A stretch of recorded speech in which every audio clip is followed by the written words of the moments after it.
जैसा कि आप जानते हैं, पिछले वीडियो में मैंने समास विषय पर तत्पुरुष समास और कर्मधारय समास के बारे में विशद चर्चा की और हमने समझाया।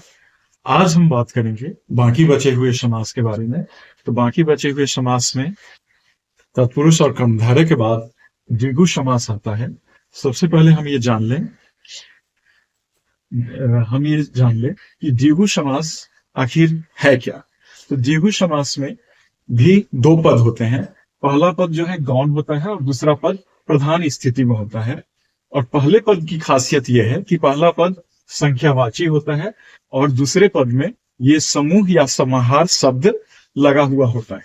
अब जैसे उदाहरण के तौर पे हम देखें चौराहा। चौराहा में चौ जो राहा है, तो चौ का अर्थ होता है चार, राहा का मतलब हो गया राहों का समाहार या समूह। उसी तरह से दोपहर, दोपहर में दो संख्या हो गया और पहर का अर्थ हो गया पहरों का समाहार या समूह। उसी तरह से शब्द है, अगला शब्द है पंजाब। पंजाब में पंग जो है इसका अर्थ होता है पांच और जाब का अर्थ होता है आबों या नदियों का समूह। तो इस तरह से द्विगु समास की सबसे बड़ी खासियत है कि इसका पहला पद हमेशा संख्यावाची होता है और छात्रगण द्विगु ऐसे शब्द का सही ढंग से विश्लेषण करें जिनमें पहला पद संख्यावाची होता है, तो उसे आप द्विगु समास के रूप में ही उल्लेख करें। अब हम आते हैं अव्ययी भाव समास पर। अव्ययी भाव समास में पहला पद अव्यय होता है और यही प्रधान स्थिति में होता है, मुख्य स्थिति में होता है। दूसरा पद जो है गौण होता है। अव्यय की जब हम बात करते हैं तो अव्यय का मतलब है कि किसी भी वचन, काल, लिंग, पुरुष में अव्यय जो है बदलता नहीं है। चाहे पुल्लिंग हो, स्त्रीलिंग हो, एक वचन हो, द्विवचन हो, बहुवचन हो और पुल्लिंग हो, स्त्रीलिंग हो, सब में अव्यय की स्थिति एक जैसी ही बनी रहती है। तो इसके उदाहरण पर जब हम गौर करते हैं और उदाहरण में हम देखते हैं, जैसे शब्द है यथाशक्ति। यथाशक्ति में पहला पद यथा है। यथा क्या है? यथा अव्यय।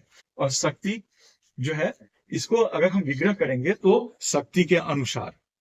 ठीक है।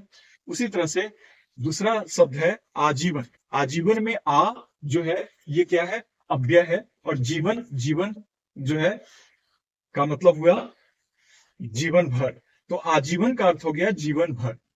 उसी तरह तीसरा शब्द है यथोचित। यथोचित में यथा पहला पद अव्यय है और उचित, उचित मतलब यथोचित का अर्थ अगर हम लगाएं तो इसका अर्थ होता है जितना उचित हो। उसी तरह से अगला शब्द है प्रतिवर्ष। इसमें पहला पद जो है अव्यय है प्रति और दूसरा शब्द है वर्ष। अगर इसको प्रतिवर्ष का हम अर्थ देखें तो प्रतिवर्ष का होता है हर वर्ष। तो इस तरह से अव्ययी भाव समास को अच्छे ढंग से समझा जा सकता है और इसका विश्लेषण किया जा सकता है। परीक्षा देते समय विद्यार्थी को किसी तरह का संदेह मन में नहीं रखना चाहिए। अव्ययी भाव समास, ज्यादातर छात्र जो है अव्ययी भाव समास करते समय दुविधा का शिकार हो जाते हैं, लेकिन इन समीकरण से और इन संकेतों से वो अच्छे तरीके से अव्ययी भाव समास का भी हल कर सकते हैं।